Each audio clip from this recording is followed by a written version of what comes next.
खबरें तफसील से। पारीवन कुलगाम में सिक्योरिटी फोर्सेज और मिलिटेंटों के दरमियान हुए इनकाउंटर में एक मिलिटेंट हलाक हो गया है। इस इनकाउंटर में पुलिस के एसओजी का एक जवान शहीद भी हुआ है। 3 फौजी जवान और 2 आम शहरी भी जख्मी हुए हैं। सिक्योरिटी फोर्सेज को कल रात इलाके में मिलिटेंटों के छुपे होने की इत्तला मिली थी। उसके बाद इलाके का मुहासरा करके तलाशी कार्रवाई शुरू कर दी गई। इस दौरान ये इनकाउंटर शुरू हुआ। इनकाउंटर में जैश मोहम्मद से वाबस्ता पाकिस्तानी मिलिटेंट बाबर भाई हलाक हो गया। वो 2018 से सरगर्म था। शहीद पुलिस एहलकार की शनाख्त रोहित कुमार साकिना जम्मू के तौर पर हुई है। वो कुलगाम पुलिस के स्पेशल ऑपरेशन ग्रुप में कांस्टेबल के तौर पर काम कर रहे थे। फौज के तीनों जख्मी जवानों को श्रीनगर के आर्मी अस्पताल में इलाज मुआलजा के लिए दाखिल किया गया है। जख्मी फौजी एहलकारों की शनाख्त सिपाही अर्जुन सिंह, सुखदेव सिंह और अमरजीत के तौर पर हुई है।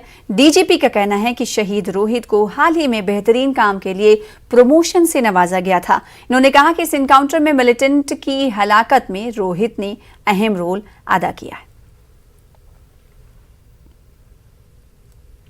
उधर डीजीपी जम्मू व कश्मीर दिलबाग सिंह ने कहा कि मिलिटेंटों ने कुलगाम इनकाउंटर के दौरान 2 शहरियों को इंसानी ढाल के तौर पर इस्तेमाल करने की कोशिश की, लेकिन सिक्योरिटी फोर्सेज ने इस कोशिश को नाकाम बना दिया। उन्होंने कहा कि शहरी जख्मी हुए हैं और उन्हें अस्पताल में दाखिल कराया गया है। उनकी हालत मुस्तहकम बताई गई है। डीजीपी कुलगाम में एक इनकाउंटर के दौरान शहीद होने वाले रोहित चिब को खराज अकीदत पेश करने के बाद मीडिया से बातचीत कर रहे थे। इन्होंने कहा कि मिलिटेंट सरहद पार आकाओं के कहने पर ये काम कर रहे हैं। इन्होंने मजीद कहा कि इस साल मुख्तलिफ इनकाउंटर में 14 मिलिटेंट हलाक हुए हैं, जिनमें से 7 पाकिस्तानी मिलिटेंट थे।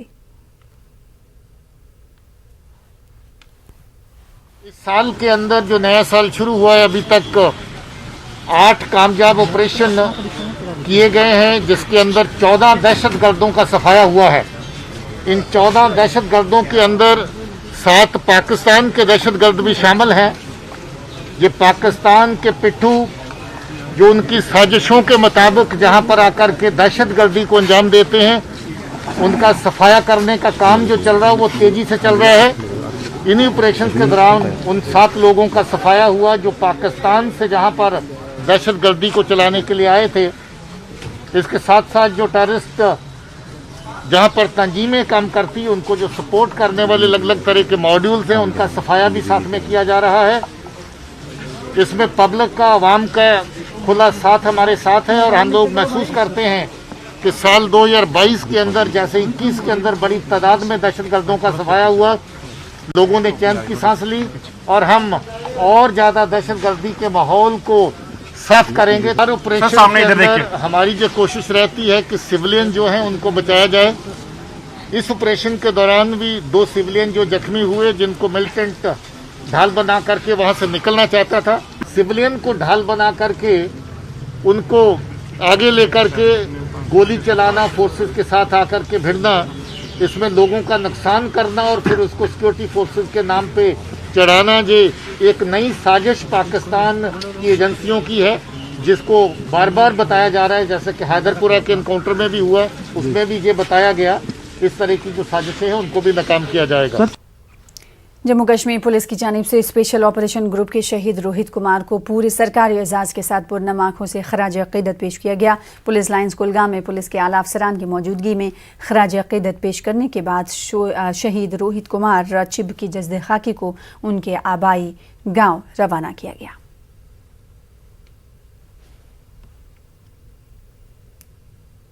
शहीद पुलिस एहलकार रोहित चिब की आखिरी रसूमात जगती नगरोटा में अदा की गई। जैसे ही उनका जज़्द खाकी जगती टाउनशिप पहुंचा, बड़ी तादाद में लोग शहीद को खराज अक़ीदत पेश करने के लिए जमा हो गए। शहीद के अहले खाना शदीद सदमे में हैं। रोहित अपने ख़ानदान की किफ़ालत का वाहिद ज़रिया था। लवाहिकीन ने कहा कि वो शरीफ और सब का ख्याल रखने वाले थे। लोगों का कहना था कि रोहित एक बहादुर शख्स थे। रोहित की आखिरी रसूमात पूरे पुलिस एजाज़ के साथ अंजाम दी गई। हमने बोला बिक्की आप तो एक गाड़ी ले ले, हम सब इकट्ठे आए जाए करेंगे। बोले नहीं मासी मैं अभी गाड़ी नहीं लूँगा, मैं अपनी मम्मा के लिए अपने भाई की नौकरी और मकान बनाऊँगा पहले। रोहित के परिवार को जो भी सरकार जिस अपनी जिम्मेवारी लेना चाहिए, इनकी बूढ़ी माँ है, इनकी बहन है, इनकी श्रीमती है कि केवल 1 साल पहले 11 महीने हुए इसकी शादी को, तो उस सब की देखभाल सरकार करे, ये हमारी मांग है। पुनः एक बार हम रोहित की शहादत को प्रणाम करते हैं।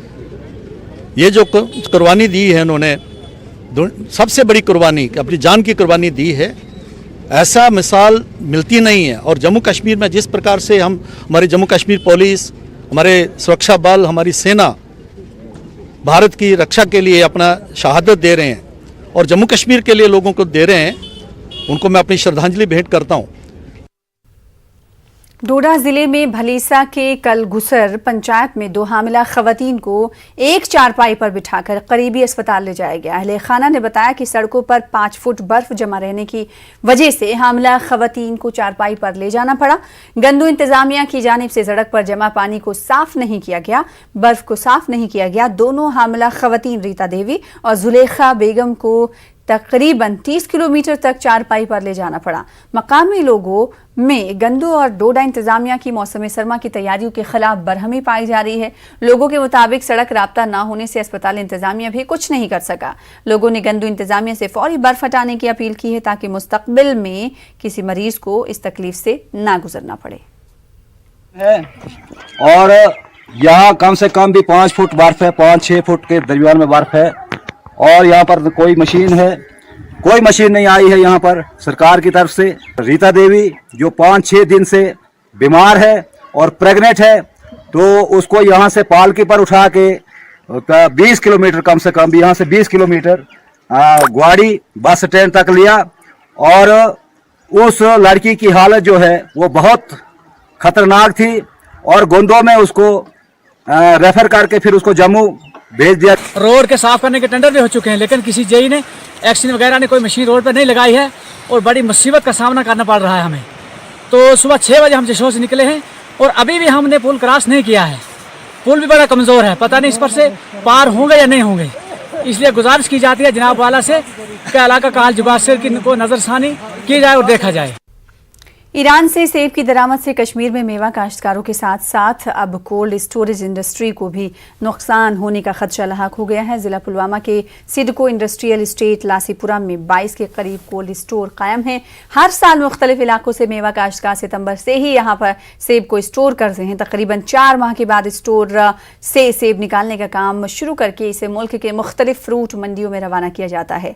रवा बरस ईरान का सेब दरामद होने से मुल्क की मंडियों में कश्मीर के सेब की मांग काफी कम हो गई है, कीमतों में भी काफी कमी आई है। इसकी वजह से कोल्ड स्टोर से सेब निकालने का अमल पूरी तरह ठप है। कोल्ड स्टोर इंडस्ट्री से मुंसलिक अफराद और सिडको एसोसिएशन में काफी तशवीश पैदा हो गई है। हर साल सिडको इंडस्ट्रियल इस्टेट लासीपुरा में 1 लाख मैट्रिक टन के करीब सेब को स्टोर किया जाता है। लगी हुई है उनकी एप्पल्स पे, ग्रोवर्स की अपनी फार्मिंग पे। जब वो नहीं रिकवर कर पाएंगे, उस आगे सेल आउट जो उनका होगा माल, जब वो नहीं रिकवर कर पाएंगे, वो हम लोगों को कैसे पे करेंगे। And accordingly same to same ये हर एक के साथ हो रहा है, जहां पे हमारे सीए स्टोर्स इंडस्ट्रीज पे बहुत ज्यादा असर पड़ने वाला है। ऑलरेडी हम लॉस दे चुके हैं, वेदर कंडीशन हो, बैड वेदर कंडीशन है, बाकी भी एस्पेक्ट्स देखे, रोड कनेक्टिविटी है, उसकी वजह से भी काफी नुकसान हुआ है। और जो सबसे इंपॉर्टेंट बात है कि 100% of the stocks are held with the cold stores, जो बहुत चार्ज होता है, इलेक्ट्रिसिटी बिल्स उन्हें पे कि अगर वो एप्पल्स आए उन पे टैक्स बराबर हो तो तब हमारे एप्पल्स उनसे सस्ते हो जाएंगे और बाहर वाले एप्पल महंगे हो जाएंगे। तो यही गवर्नमेंट से गुजारिश है कि वो यहाँ के जो ग्रोवर्स है और जो यहाँ अभी मैं अपनी एस्टेट की बात करूँगा, यहाँ 25+ है ये सीए स्टोर्स, इनका भी ख्याल, नहीं तो ये बड़े इनके लॉसेस हो जाएंगे। डीडीसी की 5 अरकान ने अपने पार्टी से इस्तीफा दे दिया है। अपनी पार्टी से इन्होंने इस्तीफा दिया। मुस्तफी होने वालों में नायब चेयरमैन डीडीसी श्रीनगर बिलाल भट्ट, हारवन से अली मोहम्मद, खनमू से शमीमा, ध्रान से मोहम्मद सुबहान और पांजीनारा से मोहम्मद यासीन शामिल हैं। श्रीनगर में एक प्रेस कॉन्फ्रेंस से खिताब करते हुए बिलाल भट्ट ने कहा कि डीडीसी चेयरमैन श्रीनगर जमीनी सतह पर काम करने में नाकाम रहे हैं और पार्टी ने भी उन्हें मुनासिब मकाम नहीं दिया है। अपनी पार्टी से रिजाइन कर रहे हैं 5 लोग। हम 5 के 5 इंडिपेंडेंट ही थे, हमने समर्थन अपनी पार्टी को किया था। तो मगर जो हमारा चेयरमैन है डीडी श्रीनगर का, उसने कोई काम नहीं किया। तो वो अपने एमएलए का एरिया बनाने में बिजी रहे, जो एक्स एमएलए है उनके साथ बिजी रहे। अभी तक पार्टी में मीटिंग्स हुई, हमें किसी मीटिंग में नहीं बुलाया। मैं नौगाम से बिलोंग करता हूँ, चारडोरा कॉन्स्टिट्यूंसी में, जैसे जावेद मीर साहब ने हमें ज्वाइन किया, हमें उसमें भी बुलाया नहीं गया। हमें किसी अपनी पार्टी की किसी मीटिंग में नहीं बुलाया गया। फंड्स थे, फंड्स भी लैप्स हो गए ना, चेयरमैन ने उसमें कोई रोल नहीं किया। जिन लोगों ने हमें इंडिपेंडेंटली वोट किया तो उनका वो भी तो सफर कर रहे हैं, वो तो सोच रहे हैं कि हमने किन लोगों को वोट किया, हमारा काम। राजौरी में पीडीपी कारकुनों ने एहतजाज किया। जम्मू डेवलपमेंट अथॉरिटी की जानिब से ट्राइबल कम्युनिटी के रिहायशी मकानात मुनहदम करने के खिलाफ यह एहतजाज किया गया। इन्होंने मुतासरा खानदानों के साथ इजहार यकजहती किया। इन्होंने मामले की मुकम्मल जांच का भी मुतालबा किया। इन्होंने मुतासरीन के साथ इंसाफ करने की मांग की। Youth wing Ladakh Buddhist association ने एक प्रेस कॉन्फ्रेंस में लद्दाख से उर्दू जबान हटाने के सरकार के फैसले का खैर मकदम किया है। एसोसिएशन ने लद्दाख में एंटी कन्वर्जन कानून लाने की भी अपील की है। वाजरे के नायब तहसीलदार और पटवारी के ओहदों पर भर्ती के लिए उर्दू को बहैसियत लाजमी जबान हटा दिया गया है। इस मामले पर उर्दूदा हलकों में शदीद नाराजगी पाई जा रही है।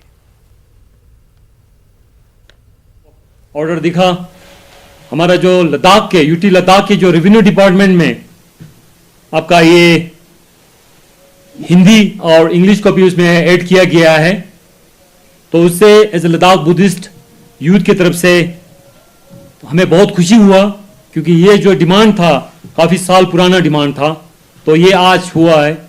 तो जिन्होंने इसको मंजिल तक पहुंचाया, तो मैं उन सबको आज मैं दिल से धन्यवाद करना चाहूँगा और उनको वेलकम भी करना चाहूँगा। हमारा जो लद्दाख ऑटोनोमस हिल डेवलपमेंट के काउंसिल के सीएससी टची गलसन साहब जी को भी मैं धन्यवाद देना चाहूंगा, क्योंकि उन्होंने इतना बड़ा इनिशिएट लिया है। फिलहाल इसी के साथ रुकेंगे छोटे से ब्रेक के लिए। कुछ और खबरों के साथ जल्द लौटेंगे।